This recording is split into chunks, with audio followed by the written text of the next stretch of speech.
Hello, YouTube. Let me fix this. I broke my mic, so it's hanging, and I'm wearing a different shirt. And because I got my tattoo redone. Oh, yeah, got my tattoo redone. Can you guys see that? Oh, here, let me help you out. Looks like it's burned, don't it? That's what everybody said. Did you get it burned in? Nope, didn't get it burned in. Little footprints. You guys are like, why did this dumbass get footprints on his arm again for the third time? I got them done 19 years ago the first time in Amarillo. 16 years ago the second time. 16 or 17. In Atlanta. And I got them done again yesterday in Broken Bow. And I got footprints. Oh, there's so many reasons. There's so many reasons. First of all, if up is north and down is south, then these are coming out of the east, traveling west. I said traveling specifically for a reason. They're traveling west. If you know the significance, that was easy to say, of coming from the east, traveling west, and you know exactly what I'm talking about, I'll leave it at that. If you know the significance of footprints in the sand, which I love, then you'll understand that if Jesus comes back here and leaves footprints, the only place you're going to find sand locally is down at Red River. And if he puts footprints in the sand down there, it's going to look a whole lot like this Red River sand colored. And it's going to fade to a Red River sand. So that's the biggest thing, footprints in the sand. Sometimes I get down, I'll be worried you'll see me rubbing my arm. And for me, it's a coping mechanism. I'm rubbing my arm to remind myself, it's just kind of, chill out, dude. You're being carried. It's a bad time. You're going to make it through just fine. You're being carried. You'll see me just rubbing my arm, just rubbing it, just kind of. Sometimes the wife will walk in, she'll just look at me, and I guess she sees me rub my arm. She knows I'm in something deep, thinking about something, worried about something. I'm just reassuring myself. And it comes out fine. Every single time it's come out fine. Maybe not the way I wanted it to, but it come out fine. So not being emotional, not being religious, not being inspirational. I'm just telling you guys why I have this tattoo, why I have it where it's at, what it means to me, why it's the color it is. It's just a simple reminder. Stay humble. You're being carried. Chill out. You're not even in control. Somebody else has got this. Enjoy the ride. Enjoy the carry. So I do. My mic is broke. I broke the spring. I got more. I learned my lesson. Blake Bell stopped me this morning. Pulled in the fire department. I was getting off duty. He was getting off duty. And asked me if I'm making more videos. I said, yeah, I got to think of some more. He said, I've been gone a few days. I have. Been busy. Can't do this every single day. Oh, Lord. But we talked about different things and different people and where everybody went, who's here, and then what happened the night before, and cop talk. And I told him, he said that my stories are fun to listen to at 2 o'clock in the morning when there's nothing going on. I said, I'm going to go home and make one today. So today, Blake Bell, I talked to you a half hour ago. I'm making this video right now. I'm not going to be a plumber, which I should be doing. I'm making this video for you right now. So this is for Blake and everybody working night shift at the police department. Nothing better to do than listen to my goofy ass talk about them. A Bullard, if he happened to make you listen to this, I'm not going to bring nothing up. But Bullard is one of my favorite officers. Blake is one of my favorite officers. There's a bunch of them. They'll never hear this. Bullard, she cracks me up. Oh, my God. Just for no reason. She'll look at me and give me like this goofy face. I'm trying so hard to be serious. Big cop, mean cop, big cop. And she'll look at me. I turn my head. I try not to laugh because the situation's not funny, but she puts a lot of humor into it just by being silly. So anyway, she's one of my favorites. Oh, that itch is so bad. One day, a different officer who's not there anymore, so I'm not going to name him. I went all through Cleat with him. Knew him before. His friends with my kids, younger. Real good guy. A little over the top for me, but real good guy. And my very first night, I told you guys about the big chase I'd been in with a completely different officer. Like big, for real, lights and sirens, felony stop, throwing the spikes, guns drawn, chase. That was me and the other guy. Super good time. So this guy tells me, he says, hey, I'm known to get into some shit. And I'm like, I ain't running. I'm here. I'm the guy. I'm not the one to sit back quiet. I'm the guy. Let's kick a door. Let's do it, you know. So he's just kind of telling me about this and about this and about that. And it's all fascinating. It's all brand new. And we see these guys, and they're like we're over on the west side, deep in the west side. And we turn and we see two guys like walking towards us like a quarter mile up the road, like 3 blocks up ahead. He says, watch this. He says, sometimes a simple make point of contact, stop and talk can turn into something. I said, dang, you know, cool. Not expecting nothing. So we pull up and they're on, if you're driving this way, they're on the right-hand side of the road walking towards us. He stops. He says, hey, what's going on, y'all? Y'all okay? Yeah, man, we're fine. He said, hey, there's been some fighting between these 2 rival families over here. You know, one is like right here behind us, and one is like maybe you come from there. Is there anything going on? Are they fighting? And the guy's like, I don't know nothing about that. You know, I mean, I know who you're talking about, but I don't know if they're fighting or not. I ain't heard nothing. They're sure not fighting right now. He said, oh, and you can smell the weed just like, oof, like they just smoked. He says, y'all smoking weed? And the guy said, man, I'll be honest with you. Yeah, we smoking. You know, we ain't got none now, but we was smoking. Wheat says, y'all got a card on you? Man, I ain't got no card. I said his name, my bad. So he said, well, let me pull over. Let me talk to you. Oh, okay, cool. It's super cool. Super cool. So we go to pull off, and I'm looking, because they're right here beside, like this far away from my window, talking to me. I could have went doink and touched him. This dude, I saw him as he was walking off in my rear view. I could tell he stuck his right hand in his right pocket, and he come out with something. And the way the way he did it, he like turned his side to me. I guess it'd be this side. It's all backward in the camera. But he dug in his pocket, and he kind of real quick turned, and when he did, he went and just threw something, but he threw it really hard, and it looked like a black bag, maybe a Crown Royal sack. But the way it went up so high and it fluttered down, it looked like a bird flew out of his pocket. And I never lost eyesight. When we pulled over, you know, he's still in the rear view. And I got out and walked back to him, 2 guys. I looked at the other one, the one who didn't throw anything. I said, man, tell your partner here he ain't slick at all. You got to be way slicker than that. Like, you can't be throwing shit up in the air that way. What? And I was walking to it, and I pointed. I said, that right there, you just threw that. I watched you take it out of your pocket and throw it behind you, and it flew through the air like a bird. I said, that right there. Man, man. So the other cop I was with, he put on some gloves. He went over, he picked it up, put them both in custody, searching through it, paraphernalia, a little bit of substance. I'll leave it at that. I cannot think of what the. So he went to pat him down, and he found a whole bunch, like way like trafficking level of a particular substance. And the other guy, of course, he's completely innocent. Oh, I didn't know. So he asked him, he's like, you gonna take all this, or you gonna put your buddy in with it? Man, he's clean. He didn't do nothing. Dude's like, I didn't do nothing. I swear, whatever. Yeah, well, we know better. Whatever. But the point was, the guy took it like a champ. Let the other guy go. You know, sorry we bothered you. Have a good day. Whatever. Cool. Fine. Let him go on down the road. Took the dude into custody. I cannot remember for the life of me. It's got a name. I can't remember. It wasn't fentanyl. It wasn't nothing like that. It was like a party drug. Whatever people take when they go to raves. X. It was X. It was X. It was X. I told you, Blake. I told you I remember it was X. Ecstasy. Told you I remember. He had it peeled up. Yeah, dosed up, ready to sell. Anyway. I don't know what happened to him. I didn't care after that. But yeah, the guy I was riding with said, we're going to turn people walking down the road into something.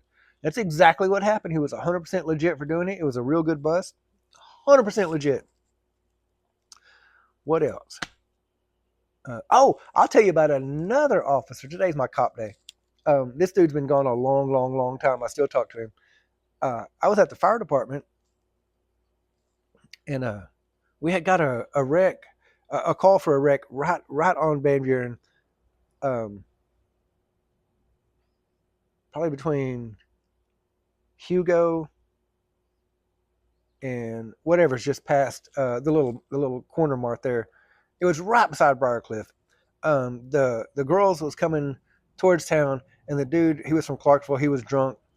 They had been at a party, apparently together, and he had come back to Briarcliff looking for him.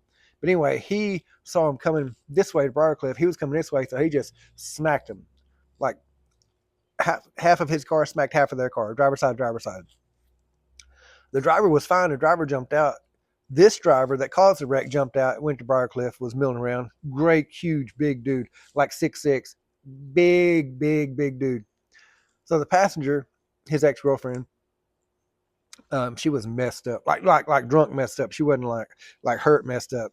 Probably wasn't hurt at all, but had to make it a bigger deal than what it was. Whatever, I get it. So we get there, and her doors, they called us because her door was jammed. Wasn't really jam, but we used the jaws of life, made a big show. And if you know anything about being over there, people crowd around like like ants on candy. I'll say that. They were just like, hey, can you step back, move back, scoot back. So we got there. EMS got there. We're trying to take her out, whatever. We're trying. We're trying to take her out, get her out. My text went off, and this great big dude comes walking back up, and the crowd just like flips out. There he goes. There goes that big son of a bitch right there. There he goes. There he goes. There he goes. Thank God PD pulled up because that dude was coming right towards us. So we're at the back trying to get she's in the driver's side front. We open the door trying to get a backboard in there, trying to get her over. She's playing it up, way more than what she should. Boo-hoo, blah, blah, whatever. Way more than what she was drunk. It happens. So we turn and look, and this big dude, well, here comes the police walking right up to him. Hey, you stop. Turn around, hands behind your back. They don't identify this dude. He ain't having it. So he shoves one cop, and here comes this other dude I'm about to tell you about. Little short, sawed-off Italian dude. If you know him, you know him. If you don't, just wait. I ain't gonna mention no names. Show me your hands. He don't bullshit around. Like he was like a little bulldog. And this dude went to trying to wrestle him and fight him, and he was drunk. He wasn't really doing much. And we're just all like, we don't forgot about the patient. We're just watching. Like the whole crowd done went silent. We're watching. Like here's the car. Here's what we're working on. Here's where it's happening. Right over the trunk. Like from here to my motorcycle. It wasn't 15 feet away. This little dude crawls up on this big dude like a spider monkey, and somehow or another they go to the ground. Well, this little cop, he's got his cuffs and he's got whatever. He's got this dude's arm like this behind him, and he's got it pinned up, like that, trying to take him into custody. Well, his other arm is up here, and he's pushing and trying to fight and trying to whatever. This dude's so big, with a grown dude on his back, the guy with the wreck starts doing one-handed push-ups, pushing himself up, trying to push the cop back off of him. And this cop's hanging on like a rodeo star. Like he's got his arm, he's trying to get this other one, and he goes right back, he just rides it. Finally, he looks around, he kind of smiles. This time he still carried tasers. He says, I'm going to tase you. Give me your arm, I'm going to tase you. Stop resisting. Dude wouldn't quit. He kept fighting, he said, stop resisting, I'm going to tase you. After about 6 or 8 times of telling him, stop resisting, I'm going to tase you, he dry stuns him right in the back. Clack, clack, clack, clack, clack, clack, clack, clack. That dude, he's all, wow! He goes right back to fighting. He says, stop resisting, I'm going to tase you. Clack, clack, clack, clack, clack, clack, clack, clack. Wow! He said, we can't do this all night. Give me your damn hand. I'm tired of fighting with you. Give me your hand. Clack, clack, clack, clack, clack, clack, clack, clack. That third one, dude gave up. He's got his hand this way. He's all, wow! I watched the dude throw his hand over his shoulder this way. Lost my mic. Throw his hand over his shoulder and get handcuffed. Taken to the car that way, walking that way handcuffed. And they undid him, pushed him against the car, held him down, cuffed him the right way, put him in the back of the car. And we watched all this happen. And I turned back to the patient. I realized the patient is standing up, looking over the car, has been standing up, looking over the car, watching this whole thing, cuss him. That's what you get. That's what you get putting your hands on me. Now they put their hands on you. That's what you get. You sorry. God. And then she got in a gurney. We took her to the hospital and the call was over. The very same shift, I think back then we worked 6 p.m., 6 p.m. This happened like 9 o'clock at night, 10 o'clock at night. Early the next morning, like 5:30, so the same officers are on patrol. They went 7 to 7. The same officers on patrol. Different call. We've got an attempted suicide.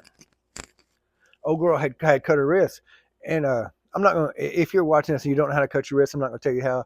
But we got one that we call you go for 1 for show, 2 for go. She picked number 2. She cut herself deep and went the right direction, correct direction for what she had in mind.